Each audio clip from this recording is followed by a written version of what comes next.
बिस्मिल्लाहिर्रहमानिर्रहीम, अस्सलाम वालेकुम everyone, this is Mohammad Kashif. और आज की वीडियो के अंदर हम बेसिकली कोलोफेक टैबलेट, इसके बेनिफिट्स, इसके साइड इफेक्ट्स और इनको किन किन कंडीशन में यूज़ किया जाता है, सब चीज़ों के बारे में बात करेंगे। कोलोफेक टैबलेट जो है ये हमें बेसिकली एबट ब्रांड की तरफ से मिलती है। एबट जो है एक मल्टीनेशनल ब्रांड है और ये पाकिस्तान के अलावा और भी काफ़ी कंट्री पे बहुत कॉमनली यूज़ किया जाता है। तो बात कर लीजिए कोलोफेक टैबलेट की, तो इसके अंदर जो सॉल्ट है जो इसके अंदर फार्मुलेशन में पाई जाती है वो होता है बेसिकली मेबिविराइन। मेबिविराइन HCl यानी कि हाइड्रोक्लोराइड 135 mg में ये पाया जाता है और इसके जो पीसन पैक है वो 30 का पीसन पैक होता है। अब बात कर लेते हैं यूजेस के बारे में। तो ये बेसिकली कॉमनली एंटी स्पैस्मोडिक में यूज़ किया जाता है, जैसे यानी कि एब्डोमिनल पेन में बहुत कॉमनली यूज़ किया जाता है। जब पेट में बहुत ज़्यादा दर्द होती है उस कंडीशन में से यूज़ करवाया जाता है। और इसके अलावा ये IBS में भी यूज़ करवाया जाता है। IBS बोलते हैं irritable bowel syndrome. Irritable bowel syndrome एक ऐसी कंडीशन है जिसमें आपकी जो आंत होती हैं उसमें इन्फेक्शन हो जाता है। जो बड़ी आंत होती है उसमें काफ़ी ज़्यादा इन्फेक्शन हो जाता है, उसमें मरोड़ पड़ना शुरू हो जाते हैं, क्रैम्प्स आते हैं, जिसकी वजह से आपको बेसिकली डाइजेशन का प्रॉब्लम हो सकता है, यानी कि इसमें आपको कॉन्स्टिपेशन भी हो सकती है, इसमें आपको डायरिया भी हो जाता है। इस वजह से जब वो मेडिसिन लेता है, जब वो मोशन की मेडिसिन लेता है तो उसे मोशन से आराम आ जाता है, लेकिन उसे कॉन्स्टिपेशन हो जाती है। जब वो कॉन्स्टिपेशन की मेडिसिन लेता है तो वो कॉन्स्टिपेशन से आराम आने के बावजूद उसे फिर मोशन लग जाते हैं। तो ये दोनों कंडीशंस होती हैं। इसमें जो पेशेंट होता है ना वो बहुत ज़्यादा मतलब लो फील करता है कि मैं मतलब ठीक नहीं हो पा रहा हूँ, ये प्रॉब्लम जो है काफ़ी ज़्यादा हो गई है।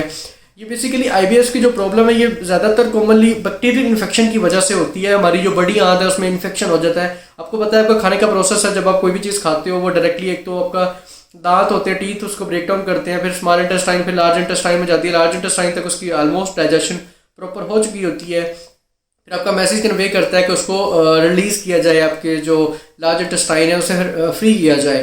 तो जब आप वॉशरूम में जाते हो तो फिर आपको बहुत ज़्यादा पेन फील होती है, कॉन्स्टिपेशन हो जाती है, या फिर मोशन आना शुरू हो जाते हैं, या फिर आपको पीप वगैरह आना शुरू हो जाती है, जिसकी वजह से आपको अंदाज़ा लगा सकते हैं आप लोग कि आपको बेसिकली आपकी आंत में कोई ना कोई इन्फेक्शन हुआ है।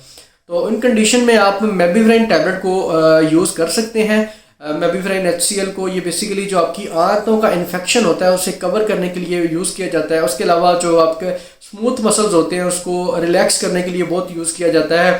अगर हम इसकी डोज की बात कर ली जाए तो इससे दिन में 2 दफ़ा या 3 दफ़ा यूज़ करवाया जाता है। अगर ज़्यादा प्रॉब्लम है तो दिन में 3 दफ़ा भी यूज़ करवाया जा सकता है। इसको यूज़ करने का तरीका ये है कि आपने खाने से 15 से 20 मिनट पहले यूज़ करना है, ताकि आपको पेट में दर्द या पेट में मरोड़ वगैरह ना पड़े। क्योंकि पता है आपको कोई भी चीज़ आप खाते हो उसकी वजह से आपके पेट में दर्द होना शुरू हो जाती है, वो आपकी इसी आंत की प्रॉब्लम की वजह से होती है। इसलिए खाने से पहले यूज़ करवाएं 15 से 20 मिनट, ताकि आपको कोई भी किस्म का प्रॉब्लम ना हो। अगर आपको पता चल चुका है कि आपको IBS का ही इरिटेबल बाउल सिंड्रोम का प्रॉब्लम है, आपकी आंत में कोई इन्फेक्शन हो चुका है, तो आप पहले तौर पे तो ये देखें जिन चीज़ को खाने से आपको पेट में काफ़ी शदीद दर्द होती है या मरोड़ पड़ते हैं तो आप उन चीज़ों को अवॉइड करना शुरू करें और कोशिश करें कि बाहर के खाने ना खाएं। बाहर के खाने से कॉमनली ये आपको हो सकती है IBS, इसलिए घर के होममेड खाने खाएं। उसके अलावा जिस चीज़ से दूध पीने से या फिर खाना खाने से, मसाला खाने से, या कोई भी चीज़ जो फ्राई होती है वो खाने से अगर आपको ज़्यादातर प्रॉब्लम हो रही है तो कुछ दिन कोशिश करें कि उनको इस्तेमाल कम से कम करें। पहले अपने आप को क्योर कर लें, उसके बाद आप कोई भी चीज़ को आप यूज़ कर सकते हैं खाने के तौर पे।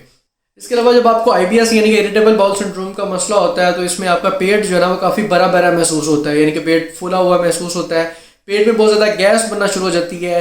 उसके अलावा आपको कॉन्स्टिपेशन हो जाती है, तो IBS की कंडीशन हो सकती है।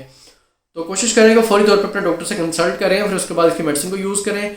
अब बात कर लीजिए इसके साइड इफेक्ट्स की, तो कोलोफेक टैबलेट के एज सच साइड इफेक्ट्स नहीं है, लेकिन कुछ लोग जो किसी भी सॉल्ट से अगर एलर्जिक है तो वो इसे इस्तेमाल करने से पहले अपने डॉक्टर से कंसल्ट करके फिर इसको इस्तेमाल करें।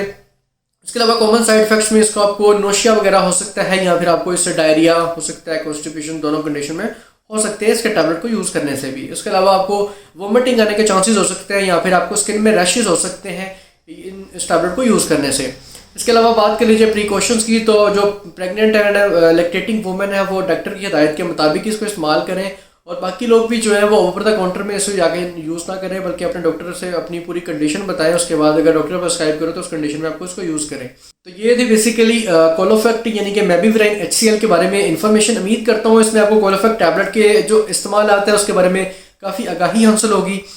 इस वीडियो में इतना ही, फिर मुलाकात होगी इंशाल्लाह नेक्स्ट वीडियो में। तब तक के लिए इजाज़त दीजिए।